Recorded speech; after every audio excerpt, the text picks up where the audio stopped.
when you went back and kind of watched the tape from the other day, what's the biggest thing that jumped out to you? Yeah, not my best. Obviously, I'd like to take care of the ball better. But as bad as I played in the first half, I thought I battled in the second half and put us in position to win the game. So I was proud of that, but obviously got to start stronger. Were there any commonalities that you saw that kind of contributed to maybe the start that you did more? Just take what the defense gives me. Don't try to force it. You seemed visibly bothered by it, kind of just being by your locker when we were all in there. Was that just a normal, you were really upset that you didn't play well in the first half, or the loss, or kind of what was behind why that seemed to... You're saying staying in my locker for? Yeah. Oh, I do that every game. Yeah. That's new to us because we haven't been around. There you go. COVID. What stands out to you most about Dallas' defense? Micah Parsons. He's a really good player. You gotta have a plan for him. Gotta be aware of where he's at all times. He can wreck the game if you let him. Why do you do that every game? Is that a part of the process that helps you sitting there taking it all in that long, or? I don't know. It's just what I do. Maybe it was a little longer on Sunday than usual, but I do it after practice too. Are you replaying different plays in your head, or what's the? Yeah, maybe. Yeah. You do it after a win or a loss? Kind of sit there and process, or just a loss? Yeah, I do it after both. How challenging is it to just shake it off in the moment in the second quarter when things aren't going your way? And how hard is it to flip that switch and immediately kind of turn the game around in the moment? No, it wasn't difficult. I didn't let any of the turnovers faze me. I think that showed with the comeback in the second half. Obviously, I got to play better for us to win, but it is what it is at this point. At what point in your career did you learn to shake off mistakes like that? Just from the jump, have you always been that way? Is there a moment that stands out where you learned to shake it off? I feel like I've always kind of been that way.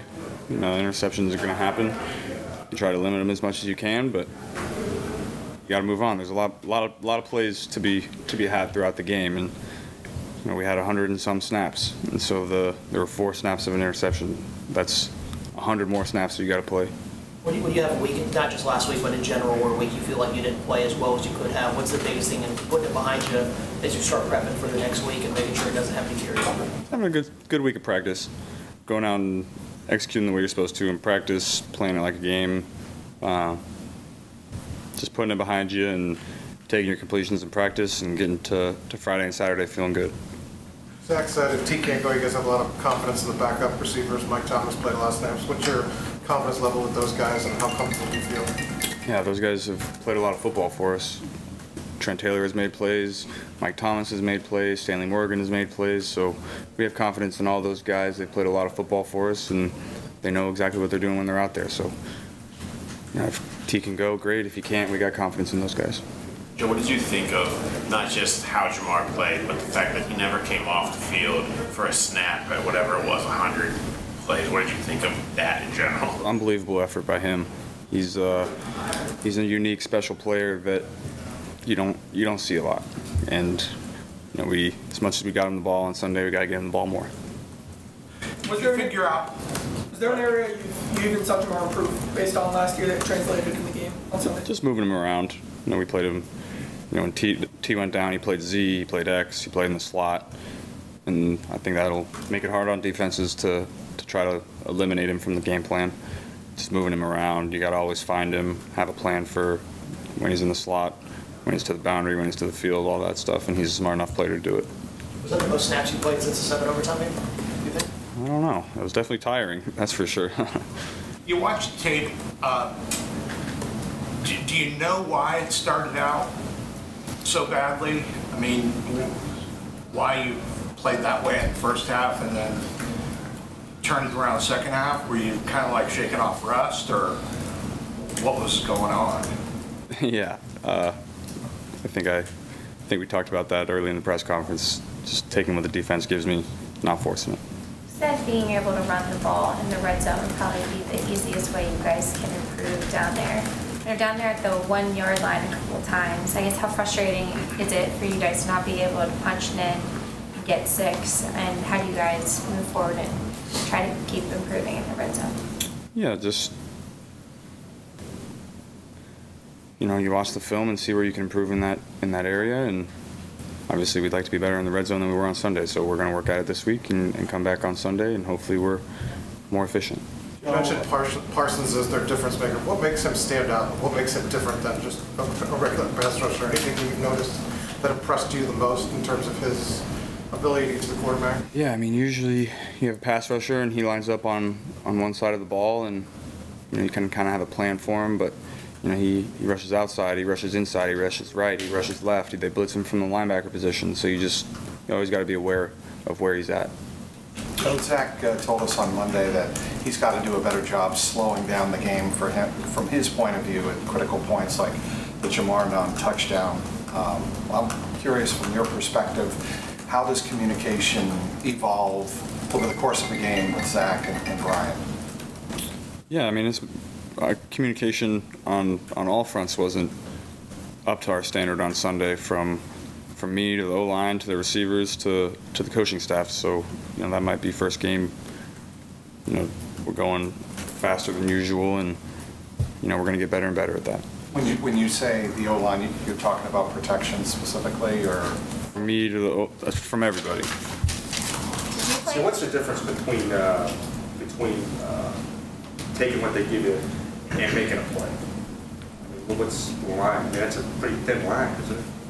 Yeah, there comes times of the game that you have to go make a play, but for the most part, if you take what the defense gives you, you're going to move the ball down the field and be efficient and put points on the board. So I just have to get back to that mindset. You mentioned that you thought a lot of teams would play cover 2, and Pittsburgh did play quite a bit of it. Do you expect Dallas to play cover 2 as well, or do they run a little pitch and look to their cover 2, or what do you see there? They have it in their defense, so we'll have a plan for it, but.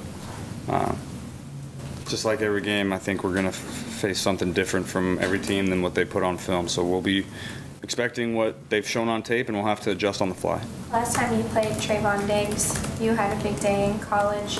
What stands out to you about how much he's improved since when you saw him play at Alabama to now? And do you think he's one of the premier cornerbacks in the NFL? Yeah, he makes a lot of plays.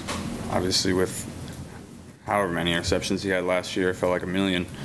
He's not afraid to take chances. He's going to jump routes, and you got to be aware of who you're throwing a 50-50 ball to when he's covering him, because he's going to go make a play. I mean, I think he's a former receiver at some point in his career, so you got to be aware of that. Did you think Jamar scored on that 12-yarder late in the game, under 3 minutes to go? Yeah, I thought he did. In the moment? Yeah. What was that for you? Because I know Zach said he was saying get up on the line, and he was worried about them challenging the play. Was it just that simple when you heard that, or were you thinking? Yeah, when he calls the play, I go run it. It's not my job to throw a challenge flag. I'm out there. There's bullets flying out there. I thought he had scored, but I didn't have a great look at it either. So you'd like that to be a touchdown, but we had 3 other opportunities or 4 other opportunities to punch that in, and we didn't take advantage of that. Joe, what's the fine line between rushing to the line, trying to get the defense out of position, and taking your time and getting a play maybe that might be more suited to that situation? What's the balance there? It depends on the play. Some plays, you're not worried about where the defense is, and you can just get up and run it quickly. And other plays, you have to be able to see the defense to make your calls and make adjustments depending on what front it might be, what coverage it might be, and all that. So I think it just depends on the play that you have called. Do you have the option with Zach to call a timeout and say, I'm not comfortable with this, I don't want to do this timeout, I'm going to come to the sideline and regroup? Do you have that option with Zach in that situation? Yeah, we've talked about that. Has there been any chatter throughout the week of, not kind of avoiding an 0-2 start or making sure that you'll start well, would probably be the more accurate thing? Has that been a topic of conversation coming out of that? That the strong start's maybe still on the table for you guys? Yeah, we're just focused on winning this game, having a great week of practice, and the rest will take care of itself. Joe, you talk about you can get the ball to Jamar more. I know that's never a bad plan to throw to him, but is there a danger in it in your own mind of making sure that you know, the distribution is what has made your offense so dangerous, of not focusing too much on that when you know, like, man, it's always so comfortable to just look for number one. How is that? Is that a hard thing for you to try to balance as he's having a great game? No. I mean, whether T's having a great game or TB or Jamar or Joe, we're going to feed, you know, whatever guys is feeling it and is getting the opportunities depending on the defensive look. And so we're going to have a game plan for everything that we see and go out there and execute the best we can. This will be your first time back at AT&T since your LSU opener, or does that cross your mind at all this week? Everyone keeps asking, for some reason, everyone keeps asking me if I played there before. It's happened a bunch, and I don't know what that means, but people keep doing it. And I have an answer for them because I did, but thought that was interesting. Why do you think that's the case? I don't know. I feel like it's kind of an iconic stadium in our league, and obviously the big scoreboard, and the Cowboys have a lot of rich tradition, and so whenever you go there, I think it kind of feels a little different. Joe, when the team didn't come out as sharp as you wanted to in the first half last week, does it shift the mental energy even more towards being that much more sharper in the second game? No, I mean, we go into every week feeling like we should go out there and execute the way we need to. First half, we didn't do that, but we're going to have a great week of practice. We're going to go out there and execute on Sunday. And when you come off a loss, is there a different fire inside of you? Is there a different motivation inside of you in a week like this? No. Every week you feel the same.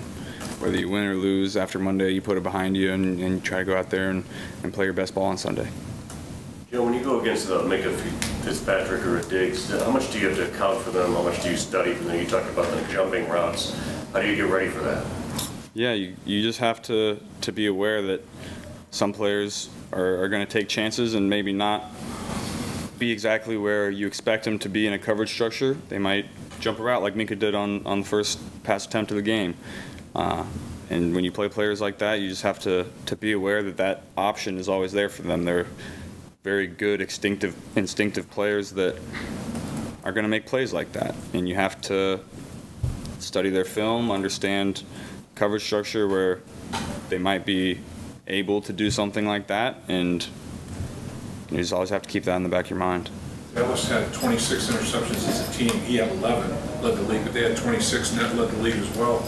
Are they more aggressive overall? Is that a Dan Quinn mentality, or is it what do you think the reason is for that success with interceptions? I think they have really good players that understand when they can take chances and aren't afraid to get up and be aggressive in man coverage, and then understand their coverage structure really well. To you, what does a good practice feel like? You know, in practice, you'd like the ball to never hit the ground. I mean, that's ideal. During these season practices, camp's a little different. You're trying things and all that, but during the season, you never want the ball to hit the ground. But aside from that, just straight completions, is there a certain feel, certain vibe that you get when you get off the field? Like, okay, I think we really had a good one. Yeah, it's definitely a different feeling than if you have bad practice. But like I said, early in the week, it's more mentally taxing, and then later in the week, you start to sharpen up and understand how people are going to run this new route that we have in, and you get more reps at it. Zach said last week, I think, referencing exactly that he tries to give you guys as many things challenging or you haven't seen before on Wednesdays. Is that pretty accurate, the way you look at it? Yeah, Wednesdays are definitely more mentally taxing just because you have a whole new game plan and new play calls in the huddle, new defensive structure that you're facing on the scout team. So you're tired at the end of the day, but it's also a great mental day for us.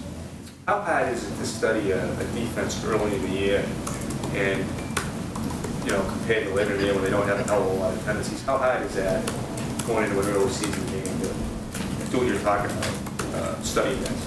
Yeah, it's difficult because you have to go back to last year to see what you expect them to do, but it's a whole new year. They have new players, a lot of new assistant coaches sometimes, and you have to kind of extrapolate what you expect to see against your offense. So you go look at offenses that might be similar to yours, and you go back and watch that tape and see what they did to them. And the early season games, you just have to be great about making adjustments on the fly, and I think we have really smart players that are able to do that. How much different is the Cowboys defense and what you saw last week? I mean, schematically, philosophy. Yeah, I mean, it's completely different defensive structure, new defensive coordinator, different players. So, every week is different.